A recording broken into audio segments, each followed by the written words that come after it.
살아가면서요, 이 확신을 갖는다는 것이 참 중요하죠, 그렇죠? 무슨 일을 하든지 좀 사람이 확신 있는 사람과 그렇지 않은 사람 차이가 나는 것 같아요. 믿음이 있다는 건 뭐예요? 믿음이 있다는 것은 확신 가운데 살아간다는 것입니다. 요즘 저희 아내가 지난주부터인가요? 이게 새롭게 하소서 간증을 많이 들어요. 하루 종일 간증 들어요. 저도 옆에서 있다가 하나 간증 들었는데 어떤 탈북자 자매님의 간증인데 이게 참 되게 마음에 다가왔던 것은 뭐냐면 이분이 자기가 원하는 게 무엇인지 확실하고 또 그것에 대한 확신이 있어요. 그리고 그 확신을 온전히 하나님께 맡긴 그런 내용의 간증이 참 제 마음에 다가왔습니다. 이 자매가 탈북하고 하나님 믿는 지 얼마 안 된 그런 자매인데 그렇게 하나님을 알아가는 과정 가운데 그 확신 가운데 행하더라고요.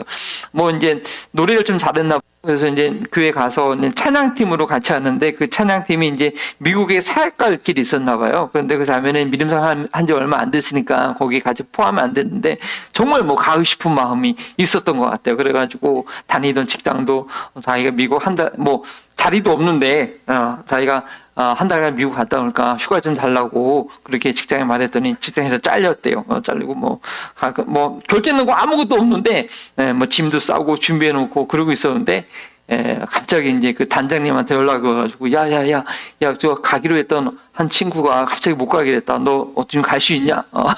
그래가지고 그래서 그 미국에 간 얘기 또 미국에서 하나님께서 기도한 대로 원하는 것들을 아직 초신자이기 때문에 하나님께서 이제 기도하는 거 막 응답해 주시잖아요. 그 간증들을 하는데 무엇보다도 그 확신이 참 하나님께서 그 믿음을 보시고 그 길을 열어주시는구나 하는 걸 제가 좀 은혜를 받게 됐습니다. 될까? 안 될까? 이것이 하나님의 뜻일까? 아닐까? 하나님께서 계획하신 일이라도 인간적으로 불가능한 일인 것 같을 때는 좀 포기하게 될 경우가 있죠.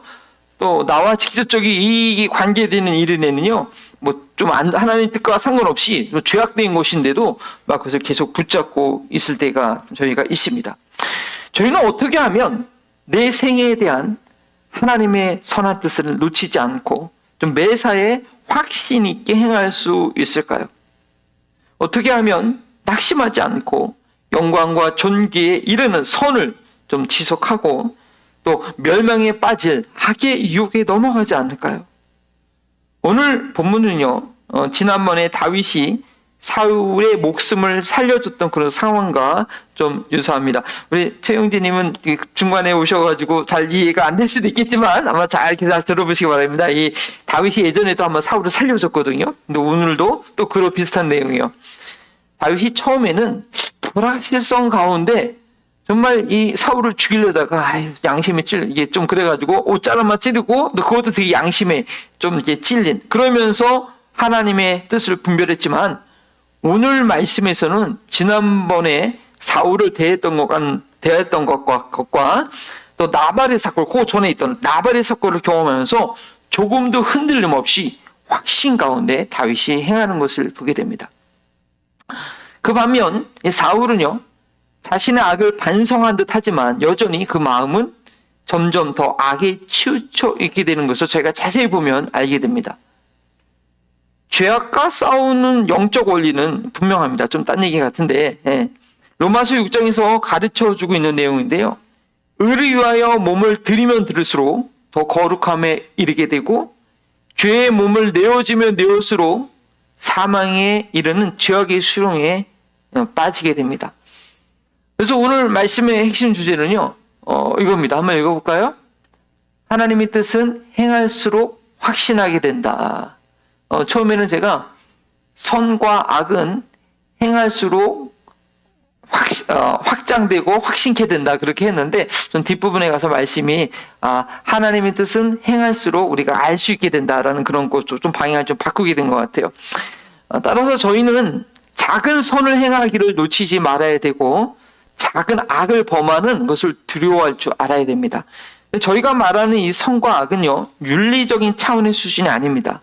작은 것에부터 하나님의 뜻을 행하기 힘써야 되고 사탄의 유혹은 그 작은 것 하나에서부터 기회를 주지 말아야 됩니다. 지난주 본문은 지혜로운 아비가일의 중재로 인해서 다윗이 직접 복수하는 분노를 참는 내용이었습니다. 그리고 그 내용의 뒷부분은요, 어떻게 돼요? 나발이 10일 이후에 심장마비로 죽고 아비가일이 다윗의 아내가 되는 그런 내용이 나옵니다. 다윗이 좀 나름대로 이렇게 안정적인 상황이 됩니다. 그런데 다윗은 여전히 어디서 생활합니까? 광야에서 도망자 생활입니다. 지금 다윗이 머물고 있는 곳은 십광야라고 나와 있습니다. 26장 1절에 십광야의 주민이라고 하면서 그 배경이 이 십광야인 것을 알 수가 있습니다. 지난번에도 이 십광야 여시몬 남쪽에서 사울에게 쫓기기도 하고 도망치는 상황이었는데, 이번에는 여시몬 맞은편 하길라상이 이 배경이 됩니다. 그래서 그렇죠? 그 기브아 사람이 사울에게 와서 다윗은 여시몬 맞은편 하길라산에 숨어 있습니다라고 이렇게 밀고를 하는 내용이 있지요. 이번에도 십광야 사람들이 사울에게 다윗에 대한 정보를 줍니다. 2절 2에 사울은 다시 다윗을 잡고자 하는 광기에 사로잡힙니다. 지난번 엔게디 산성이라고 하죠. 그 엔게디 산성 동굴에서 사울이 용변을 봤던 그 내용. 거기에 다윗의 일행들이 숨어 있었고, 다윗이 몰래 이 사울의 옷 잘랐을 때 사울이 다윗에게 뭐라고 얘기합니까? 와, 다윗 네가 원수를 살려줬구나. 그러면서 다윗이 자기보다 더 의롭다고 사울이 인정하고, 그 의로운 다윗이 반드시 이스라엘의 왕이 될 것이라고, 그렇게 24장이었죠, 그렇죠? 24장에 그런 내용이 있습니다. 네. 그러면서 이제 그러니까 사울도 사실은 알고 있는 거예요. 이미 기울어진 상황. 하나님의 뜻을 사울도 이렇게 직감하고 있었던 것이죠. 그런데요, 사울은 자기를 포기하지 못해요. 그때 다윗에게 한 내용을 보면, 그래 넌 반드시 왕이 될 거야. 그러면서 부탁한 내용이 뭐예요? 내 이름을 이 나라에서 없애지 말고 내 가문을 좀 잘 보존해 달라. 뭐 그런 부탁을 해요. 자기 이름이 남게 해달라, 그런 얘기를 해요. 이거 뭐냐면 끈질긴 자기 집착이죠. 그래서 사무엘에게 혼났을 때도 사람들 앞에서 자기 체면을 좀 세워달라고, 나랑 같이 사람 백성들 앞에 좀 가달라고 그렇게 얘기하는 거 보면, 이 사울은 좀 자존감이 낮았던, 그래서 자기를 되게 중요하게 생각한, 자기 인정받아야 되는 그런 좀 아픔이 있는 좀 그런 인물인 것 같습니다. 끈질긴 자기 집착입니다. 그래서 말로는 하나님의 뜻을 알고 인정하는 듯 했지만, 언제든지 기회가 된다면 자신을 내세울 길을 찾고 있었어요. 그래서 그런 욕망은 십광야 사람들의 제보에서 금방 드러나게 되죠. 만약 그때 다윗이 자기를 살려준 상황에서 내가 잘못했다, 너 왕이 될 것이다, 다윗과 하면서 그것이 진정한 마음이었다면, 진정한 회개였다면, 사람들이 다시 다윗의 위치를 알려줬더라도 자기가 말한 대로 다윗이 왕이 될 거니까 그냥 더 이상 다윗을 죽이려 하지 말고 놔뒀어야 되는데, 이 십사람들의 그 충동한 거죠. 사울 왕을 이기지 못합니다. 다윗 그 얼마 안 되는 졸개들 내 군사들로 제압하면 다윗 자리는 안전하게 보존될 수 있을 것이다. 다윗 왕 못 될 거야. 내가 죽여야지. 끝낼 거야. 라는 그런 인간적인 생각에 사로잡혀서 다시 3,000명의 정예병사, 다윗이 600만 대 3,000명 게임이 안 되죠. 3,000명을 일으켜가지고 가는 것입니다. 생각으로 하는 후에는 계속되는 유혹을 이겨낼 힘이 없습니다. 잘못했다는 것을 깨달았다면 즉각적으로 돌이켜야 됩니다. 사울은 다윗의 의로움, 그가 왕이 될 자격이 있다는 것을 그의 신하들한테 즉시 말할 수 있어야 됐어요. 그래야만 사울이 나중에 다른 생각이 들더라도 사울 왕이요, 그때 다윗이 왕이 될 것이라고 얘기하지 않았습니까? 하면서 좀 사울을 말려주는 그런 신하들의 충언을 들을 수 있어야 되는데, 다윗한테는 그렇게 얘기하고 궁으로 돌아와서는 아무 조치를 안 했던 것 같아요. 저희의 경우는 어떨까요? 매주 이 성령 충만한 예배와 말씀의 교제가 중요합니다. 혼자 말씀 묵상하거나 기도할 때는 미처 듣지 못했던 주님의 음성을 들을 수 있거든요. 죄에서 돌이키라는 음성을 우리가 들었다고 한다면 그 다음에는 행동으로 옮겨야 돼요. 최소한 공동체 안에서 나누면서 자신의 연약함을 위해서 지체들에게 기도 요청을 할 필요가 있는 거죠. 에이 뭐 이 정도쯤이야 하고 성령이 교회들에게 하시는 말씀을 거부하면 사울처럼 죄악의 충동질이 있을 때 예전에 깨달은 것을 까맣게 잊고 죽음을 향해서 또 가게 되는 것이죠. 사울은 다윗이 자신이 살려준 지 정말 얼마 안 되는 지나지 않았는데 다시 다윗을 잡아보겠다고 집사람들이 알려준 곳으로 이 죄악의 발걸음을 지촉합니다. 다윗이 이번에는 좀 지난번과는 다르게 적극적으로 대처합니다. 동굴에 숨어 있는 것이 아니라 앉아서 기다리기보다는 사울이 왔다는 소식을 듣고 적극적으로 사울이 있는 곳을 찾아갑니다. 다윗의 최측근인 아비새를 데리고 요압의 동생이죠. 아비새를 데리고 밤중에 몰래 사울이 진치고 있는 곳으로 정탐을 가지요. 사울의 주변에 군대 장관, 국방부 장관, 아비넬과 또 부하들이요. 병풍처럼 띵 둘러서 누워서 자고 사울은 그 한가운데 잠들고 있어요. 자면서도 나름대로 방어를 하는 거죠. 부하들이 동그랗게 있고 자기는 사울은 그 가운데서 아무나 못 들어오게 그렇게 잠들고 있습니다. 근데 이때 아비새가 다윗에게 같이 다윗이 이제 그 아비새를 데리고 갔는데 말합니다. 뭐라고 얘기해요? 자신이 직접 들어가서 사울을 단칼에 처벌합니다. 두 번 찌를 것도 없습니다. 한 번에 그냥 끝내겠습니다. 그렇게 얘기해요.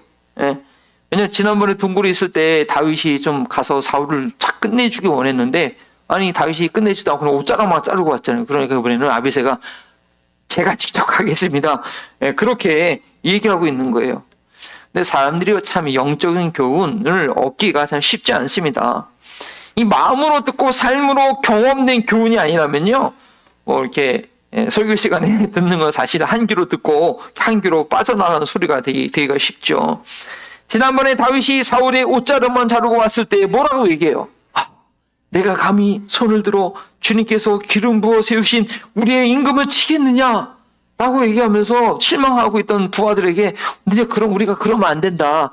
만류했었거든요.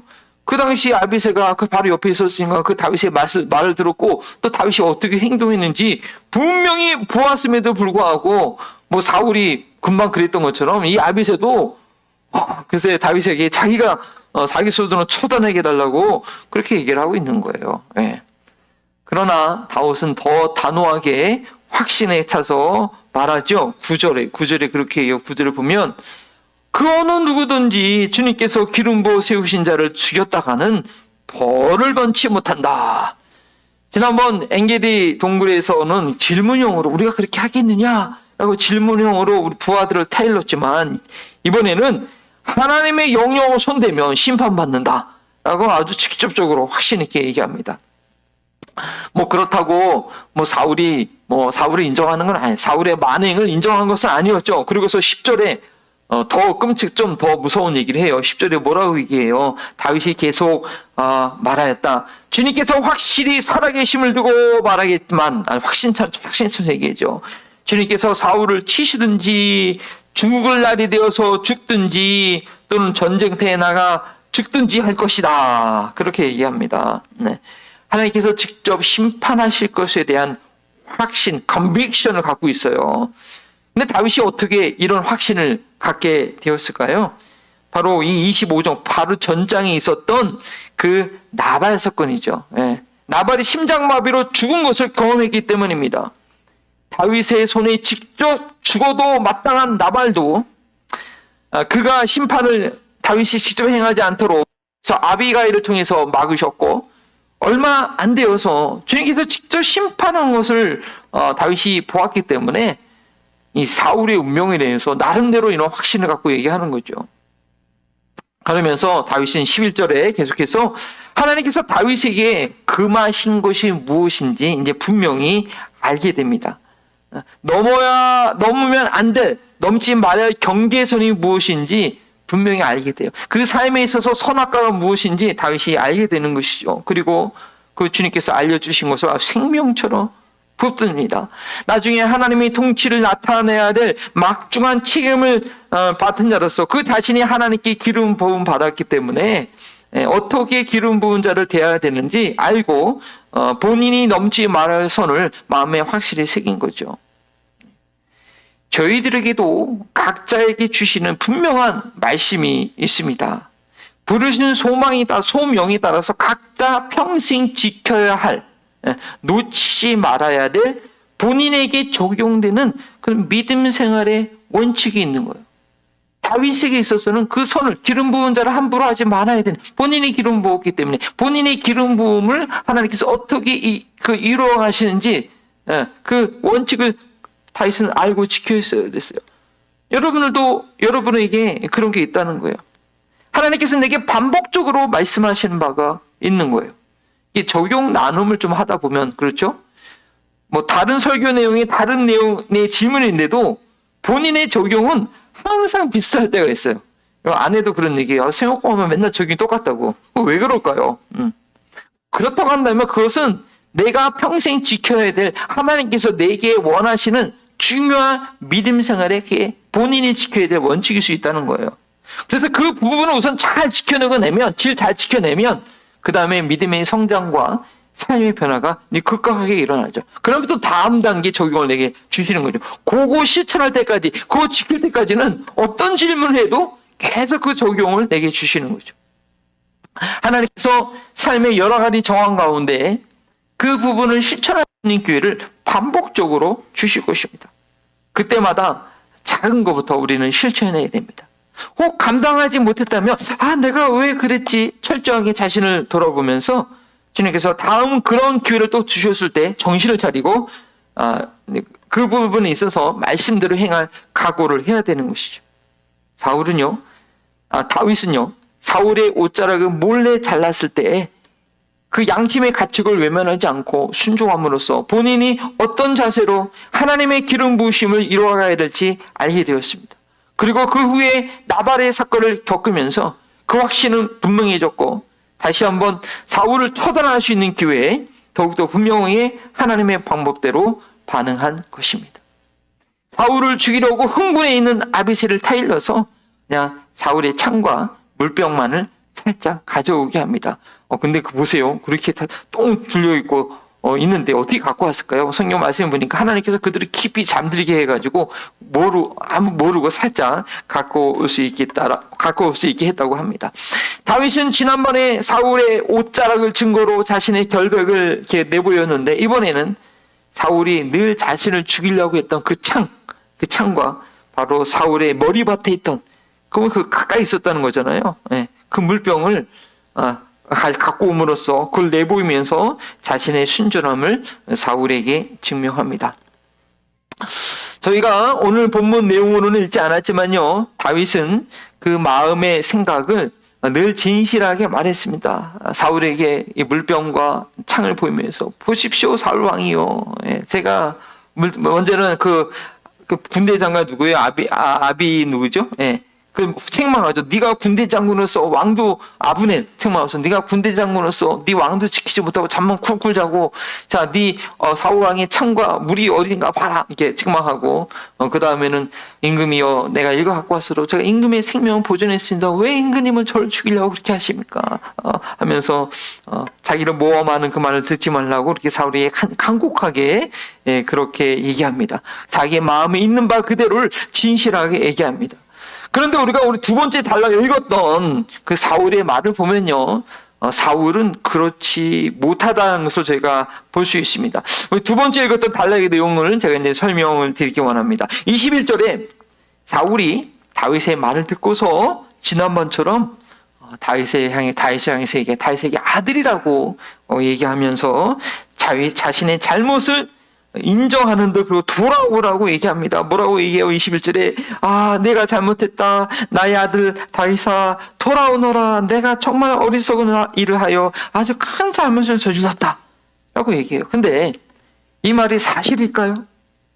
저는 지난 주간 이 다윗의 시편을 묵상하면서 다윗이 바로 오늘 본문의 상황을 생각하면서 시편을 63편을 지었겠구나 62편과 64편의 말씀을 이 구절을 했겠구나 하는 생각이 들어요. 어떤 내용이 있어요? 62편 4절에 보면 너희가 그를 그 높은 자리에서 넘어뜨릴 궁리만 하고 거짓말만 즐겨하니 입으로는 축복하지만 마음속으로는 저주를 품는구나. 64편 6절에로 그들이 악을 꾀하고 은밀하게 음모를 꾸미니 사람의 속마음은 참으로 알 수가 없습니다. 겉으로는 좋은 말을 하지만 그 마음은 전혀 그렇지 않은 것입니다. 그러한 사울의 상태를 다윗이 분별했기 때문에 다음 주 본문 내용인데 27장에 보면 다윗이 결국은 이스라엘 땅에 있지 못합니다. 이스라엘 땅을 떠나서 블레셋 땅으로 망명할 수밖에 없었어요. 내가 더 이상 여기 있다간 죽을 수밖에 없다. 그런 위협감을 느끼 알고 있었던 거죠. 사울이 아무리 자기가 잘못했다고 더 이상 너를 해치지 않을 테니 돌아오라고 간청했어도요. 그건 말뿐이고 행동으로 보이지 않는 그런 사울에게 그걸 말만 믿고 갔다 들어가는 것은 그 달콤한 뱀의 말에 속아가지고 그 뱀의 입에 내 머리를 내어주는 거나 마찬가지죠. 뱀은요, 그 머리만, 그 입으로 그 머리만 들어가면 몸을 다 빨아먹잖아요. 그죠? 그렇게 되면 다윗이 사울의 말에 속지 않은 거예요. 분별했다는 거예요. 저희들에게도 이런 분별력이 필요합니다. 아이들이 순수하다는 건 뭐예요? 우리는 아이들이 주책 아이들이 하지만 그게 아니라 아이들은 자기 마음을 숨기지 않고 있는 그대로 말합니다. 배고프면 배고프다고, 싫으면 싫다고, 뭐 원하면 원한다고. 그런데 어른들은 그렇지 않죠. 처세술에 능해지면서 말로 행동을 다 대신하려고 합니다. 그리고 속마음은 절대 드러내지 않죠. 저도 이제 저도 좀 성향이 막 얘기하는 그런 스타일인데, 나도 이게 뭐 조심하면서 이거 속마음하고 말하는 거 많이 달라지는 걸 저도 느껴요. 와, 이게 이렇게 되는구나, 사람이. 그러더라고요. 표면적으로 하는 말이 전부가 아닌 것을 저희는 알아야 되죠. 좋게 말하지만 그 생각과 마음은 전혀 아닌, 시편에서 지금 다윗이 고발하고 있는 것처럼 극악한 저주를 품고 있는 경우가 있다라는 거예요. 다윗은요, 행함으로 그 확신을 더할 수 있었지만 사울은 지난번도 그렇고 지난번 그렇게 말하고 또 이번에도 또 그렇게 행함이 없는 말로 인해서 그 교묘함만 더 깊어가고 있는 것입니다. 행함이 없이 말로만 포장하는 데 익숙해지면 우리의 마음은 더 사악해지는 거예요. 다윗의 행함은 더욱 선에 대한 확신을 갖게 했지만 이 사울의 빈말은 더 깊은 악의 구동으로 스스로 빠지게 한 것입니다. 다윗은 사울의 창과 물병을 다시 돌려줍니다. 만약에 다윗이 그 말뿐이고 악한 마음을 가지고 있었다면 어떻게 해요? 사울의 창과 물병 돌려주지 않고 그걸 가지고 사울의 약점을 끝까지 이제 붙잡고 있으려고 했겠죠. 근데 그렇지 않아요. 돌려주고 말아요. 그리고 다윗은 자신의 행위가 사울 때문이 아니라 하나님 앞에서 행한 것임을 고백합니다. 하나님께서 지금도 살아계시고 운행하고 계시기 때문에 그 하나님만을 경외하는 마음으로 하나님만을 바라면서 행한 것임을 23절과 24절에 얘기하고 있죠. 그 중에서 제 마음에 딱 다가온 말씀이 뭐였냐면 23절에 주님께서 각 사람에게 그 공의와 진실을 따라 갚아주시기를 바랍니다 라는 다윗의 고백입니다. 저희도 다윗처럼 하나님께서 각 사람이 자신이 행한 공의와 진실을 따라 갚아주신다는 것을 늘 기억해야 돼요. 그것이 우리가 순간마다 악으로 치우치지 않고 낙심하지 않고 누가 보든 보지 않든 선한 일을 행하기 힘쓰게 하는 원동력이 됩니다. 작은 악을 경계하게 되는 것이죠. 저도 운전하다가 이렇게 일로 가면 더 빨리 가는데 이게 원래 가면 안 되는 길이거든요. 그러면 이거 뭐 그 정도쯤이야 하고 갈 수도 있지만 드는 생각이 그래 이런 작은 것부터 지킬 때 더 큰 것도 제대로 지킬 수 있지. 저 스스로 얘기하면서 그래 뭐 그걸 안 가도 좀 빨리 안 가는 것도 뭐 그걸 할 수 있거든요. 그래 이런 것부터 바로게 할 때 더 할 수 있다는 거 위로하면서 이렇게 가능한 양심을 쫓아 하려고 합니다. 물론 구원은 은혜로 받습니다. 은혜로 하나님께서 베풀어 주신 그 사랑을 받아들임으로 인해서 우리가 하나님과의 관계를 맺고 하나님을 이제 알아가게 됩니다. 그건 하나님의 전적 은혜입니다. 그러나 그렇게 주신 은혜에 어떻게 반응했는지 그 행한 대로 갚아주신다는 것이 우리 성경의 맨 마지막 책 뭐죠? 요한계시록. 계시의 완성이라고 하잖아요. 요한계시록 이후에 그 이후에 나타나는 계시는 더 이상 없다. 거기가 끝이에요. 창세기부터 요한계시록 완성된 그 계시. 그리고 그 요한계시록의 맨 마지막 장에 보면 이런 내용이 있어요. 결코 간과하지 말아야 될 내용이죠. 같이 한번 읽어볼까요? 보아라, 내가 곧 가겠다. 나는 각 사람에게 그 행위대로 갚아주려고 상을 가지고 난다. 성경의 거의 맨 마지막 부분에 각 사람의 행한 대로 갚아주기 위해서 우리 주님께서 곧 오신다는 거예요. 우리는 이 말씀을 결코 간과해서는 안 됩니다. 내가 생각한 대로, 내가 말한 대로 갚아주시는 것이 아니라 내가 행한 대로 갚아주신다고 합니다. 아내가 지난주에 그런 말을 하더라고요. 우리 남은십자가 제자교회가 행함을 상당히 많이 얘기하는 것 같은데 그 행함을 얘기하려고 한다면 성령에 대해서 더 많은 얘기를 해야 된다고. 선생님, 그건 맞는 얘기예요. 성령의 능력이 아니고서는 우리가 행할 수가 없죠. 그냥 우리가 행한다고 해도 우리의 힘으로 하려고 한다면 그건 하나님께서 원하시는 행위가 되지 못합니다. 그럼 내 힘으로 하게 되면 어떻게 돼요? 자기 의만 더 내세우게 되고 그렇게 하지 못한 사람들을 정죄하고 비판하는 그런 율법주의와 외식주의에 빠지게 되죠. 그냥 우리가 무언가를 할 수 있는 것이 아니라 우리가 행한다는 것은 그래서 성령님께서 행하시는 것에 우리를 이렇게 맡겨드리는 것입니다. 근데 제가 이렇게 말하는 이유는 말씀드리고자 하는 것은 무엇이냐? 분별할 수 있기 위함입니다. 성령께서 내 안에서 운행하시는 것은 말이 아니라 행함이라는 거예요. 그 성령, 지난주에 말씀은 그 생각에서부터 시작하는데 성령의 인도하심에 생각으로 동의하는 것으로 끝나는 것이 아니라 그렇게 생각했다고 한다면 실제로 행하게 될 때에 그것이 성령께 나를 맡겨드린다. 행위까지 가지 않으면 그 성령께 온전히 나를 맡겨드리지 않은 것입니다. 그렇다고 한다면 그 깨달은 것은 깨달은 것이 아닙니다. 그 아는 것은 결코 아는 거예요.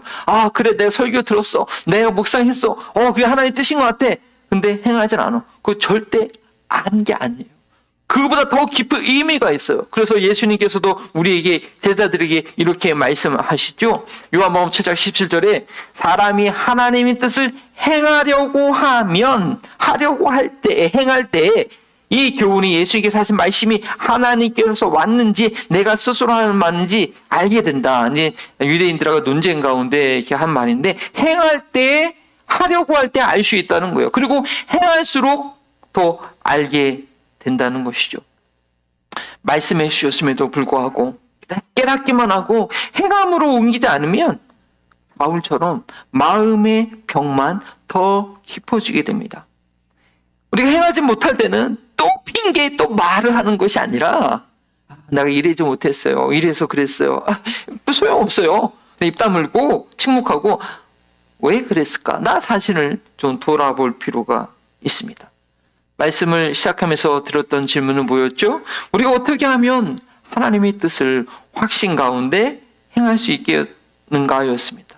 그런데 생각해보면 피조물이 지음받은 존재가 어떻게 우리를 지으신 창조주의 그 모든 뜻을 다 확신 있게 알 수 있겠습니까?